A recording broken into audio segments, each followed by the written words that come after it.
Hello, welcome to Kush News, the newscast of the African diaspora. I'm your anchor, Ochanda, daily bringing you the top stories from Africa and the Caribbean. Let's take a look at today's news on Wednesday, June 19th, 2024. We go to Chad, where a major explosion has occurred. Officials in Chad say that they have opened investigations after an explosion and a fire at a military ammunition depot had killed an undisclosed number and wounded others in the capital of Djema late Tuesday.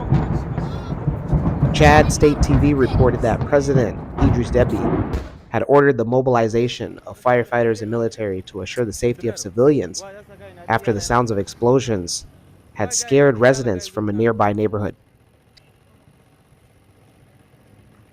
Chad media also reported that Deby posted on his social media that the fire caused human and material damage, but he did not say how many people were killed or wounded. The president expressed condolences to the families and wished the injured a quick recovery and calm among citizens in the capital. Tuesday's explosions occurred after the president presided over a meeting of top military and security officials in the capital. The president said that Chad's security is threatened by disgruntled armed gangs and people who want to see Chad in chaos. The country's public security minister spoke after the meeting. He said that the security situation in Chad has remained tense ever since Deby was inaugurated as president back on May 23rd. The inauguration came with the end of 3 years of military rule and a return to constitutional order. The minister also said that Chad is planning to deploy its military to hotspots in the country to preserve peace. Chad's Constitutional Council declared Deby the winner of the presidential elections back on May 6, with him winning with 61% of the vote. Opposition parties contested the results and accused the president of rigging the vote, a claim that President Deby has described as unfounded. Those in Chad, let us know if you were close to the explosions, if you're close to those neighborhoods. Also, let us know if you think that the explosion was by accident or if it was intentional. Let's go to Kenya, where the president responds to Tuesday's protests. Kenya President Dr. William Ruto now says that demonstrations against the Finance Bill 2024 are a democratic right of every Kenyan. President Ruto spoke at the State House in Nairobi on Wednesday and maintained that the ongoing protests will not cripple the decision-making process by relevant institutions. He said that the three arms of government will work in tandem to find solutions and steer the country forward. From, the quicksand of debt to the solid foundation of taxes and domestically mobilized resources. We have to do it in a manner that our institutions of governance play a part and are part of it. We make proposals as the executive. The legislature interrogates those proposals. They also, because it's a requirement of the Constitution, they take it for public participation. The people of Kenya inform, because the decision we make as government or as the executive are not final, because the people of Kenya ultimately must speak to every program, every tax that we raise, every policy that we put in place. The people of Kenya must speak to it so that it gives it legitimacy. So the executive have done their part.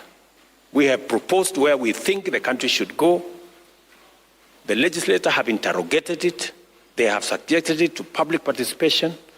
Yesterday, we sat here and we went through what the people have said, and we said, what the people have said on this, we move forward. Where the people have said we delay, we have delayed. Where the people have said, let us not go this direction, we did that because we are a democracy. Now Parliament will go and do their thing and make sure that we move it into the future. And if there are any issues, we have a judiciary that also helps us to make sure that they interpret situations appropriately. Meanwhile, The sentiments by the president come even as protesters on Tuesdays were met with fierce response from police officers, leading to chaos and running battles in Nairobi's central business district. Some people were injured as police lobbed tear gas in the air, with protesters set to return to the streets again on Thursday. As the nation was watching scenes from Tuesday, members of parliament were in office voicing their reasons for their view on the controversial bill. Honorable Speaker, we cannot sit here. What standing order are you on? 91. 91. Honorable Speaker, why is it that it's only my standing orders that you are confirming, Honorable Speaker? The rest you are giving. Baba, we know everybody has been subjected to the same treatment. What I want to say is very important and urgent, Honorable Speaker. Yes. Being told utatupata 2027 or you get us in 2027. I want to give you the highest assurance.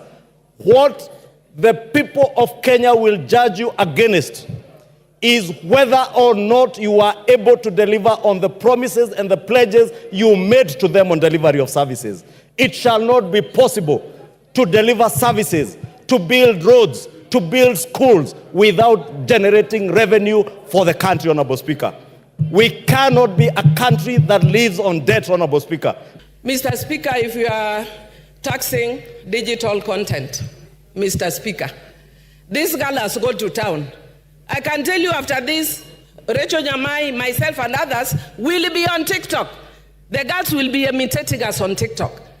And they will be making money imitating us on TikTok. And then under this tax, we are telling them we are taxing you, TikTok. Why? They are doing that because there are no jobs. They have become innovative and look for their own jobs. And after they have got their own jobs, an industry that has not solidified, like teaching, like law, we want to kill that industry that is helping our young people. That is why the Gen Zs were on the streets.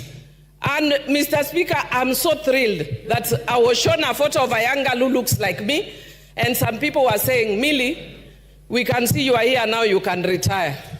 And I wish she was in my constituency, I would have retired tomorrow. And Mr. Speaker, yesterday, my own niece, who I am the one who was raised since she was in primary school, she's lived in my house. I was with her. And I tried all means to try and divert her attention from what was going. How she managed to sneak in, and this morning she's telling me, and Mr. Speaker, before I got to what she was telling me, I told her, can I give you a lift to town? She told me, no, Auntie, I cannot be associated with members of parliament.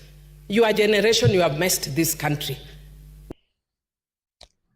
Those in Kenya, let us know your thoughts on the president stating that demonstrations or protests are a constitutional right for citizens.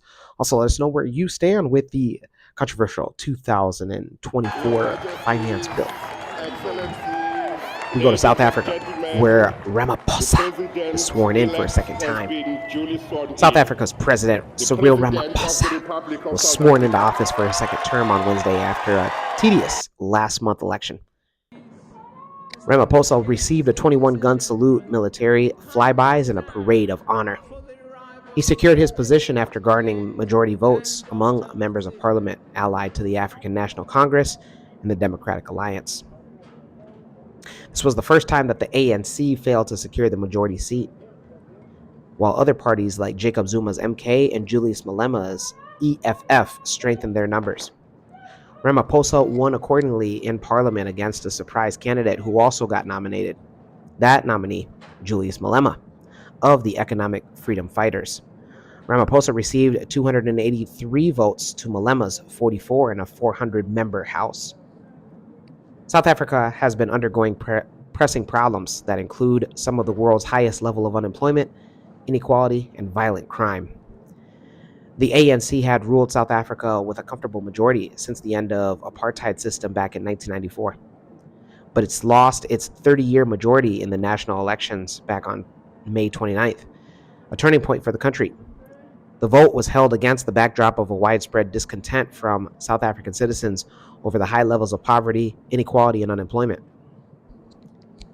Those in South Africa, let us know your thoughts on Ramaphosa getting 2 terms. What do you feel that is to come with his tenor, his second tenor? Also, let us know on, are you for it? Are you against it? The national government, or the government of national unity, the GNU. What do you feel? Let's go to the Caribbean. And there we go to Haiti, where a political bloc welcomes the new prime minister. The Caribbean community, known as CARICOM, welcomed the installation of Haiti's new prime minister on Wednesday, describing it as a quote-unquote much anticipated and critical step in addressing the multifaceted crisis. Haiti's Prime Minister Gary Conille was sworn into office back on June 12th and has already appointed members of his new cabinet. The 58-year-old is a former United Nations senior official, and he stated that his administration would crack down on corruption. He also warned that without security, no sustainable progress can be achieved.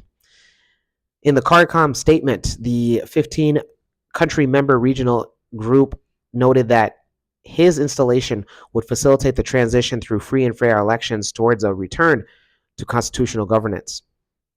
Last October, the United Nations Security Council approved a Kenya-led multinational police mission as efforts continue to restore peace and security in the country. This is where criminal gangs have reportedly controlled at least 80% of the capital.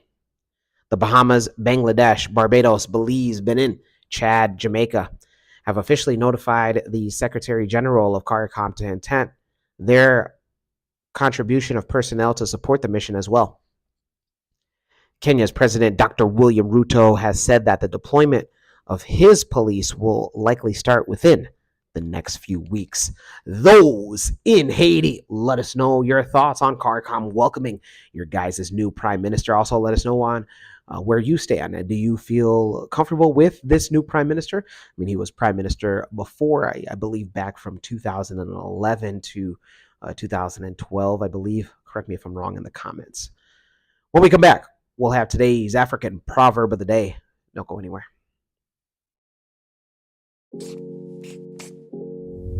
Juneteenth, short for June 19th, is the day commemorating the end of slavery in the United States. It's a holiday that has been celebrated since 1866 and represents a critical turning point in American history. Open up a classroom history book, and the author might say that slavery ended on January 1st, 1863. The day when President Abraham Lincoln issued the Emancipation Proclamation, it established that all enslaved people in the Confederate States in the rebellion against the Union shall be thenceforth, and forever free. Of course, the proclamation stated this, but it did not instantly free any enslaved people. It would take another 2 years for slavery to end in the United States.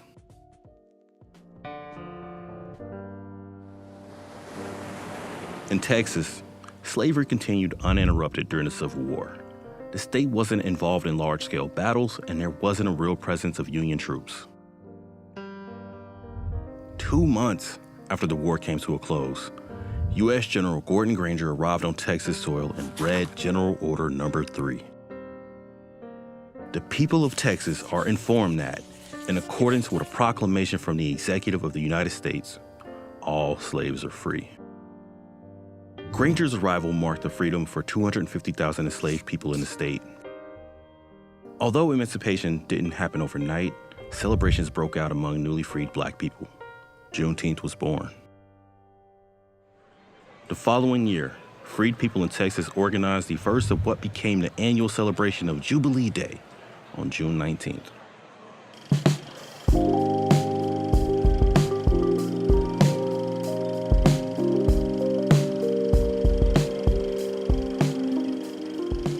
The holiday wasn't widely celebrated across the country, but the traditions continued to grow over the next several decades.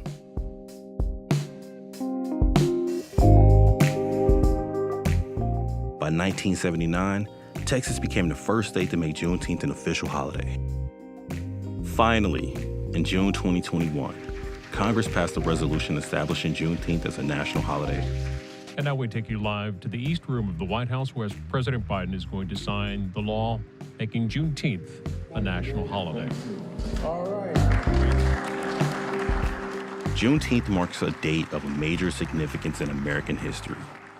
It's the longest tradition of celebrating the emancipation of thousands of enslaved people who forcibly worked and lived in inhumane conditions. The 2-year march from when the Emancipation Proclamation was signed to the arrival of troops in Texas is a metaphor for the many ways in which freedoms for Black people have been delayed in this country. Today, the holiday is a way to acknowledge past faults, help heal current divisions, and move toward a future of a more perfect union.